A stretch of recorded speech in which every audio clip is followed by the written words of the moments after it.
Прямая линия – очень важный формат, позволяющий качественно менять условия и жизнь граждан. Это слова депутата Госдумы Ольги Савастьяновой. Она одной из первых прокомментировала сегодняшний эфир, где президент отвечал на вопросы россиян. Жительница Ярославля пожаловалась на трудную жизненную ситуацию. Зарплата в 12,5 тысяч рублей. Кредит. Сына воспитывает одна. На питание ничего не остается. Владимир Путин успокоил. С этого момента банк не имеет права снимать деньги, если на счету остается сумма ниже прожиточного минимума. Соответствующий закон уже вступил в силу. Одним из его авторов стала как раз Ольга Савастьянова.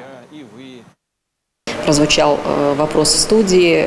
Люди имеют долги, и бывает так, что в результате принятых решений ничего не остается для того, чтобы вообще элементарно даже каких-то продуктов купить. И как раз вот Владимир Владимирович говорил о законе, недавно принятом Государственной Думой. Я являюсь как раз одним из авторов этого законопроекта. Не очень он у нас, конечно, просто шел, но он был принят.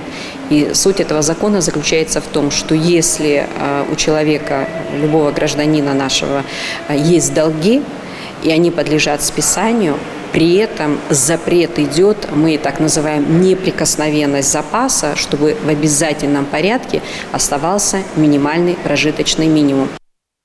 Значимость нововведения как раз и доказывает обращение россиян по этому вопросу. Потому прямая линия, по словам Ольги Савастьяновой, хорошая возможность оперативно информировать главу государства о наиболее проблемных вопросах.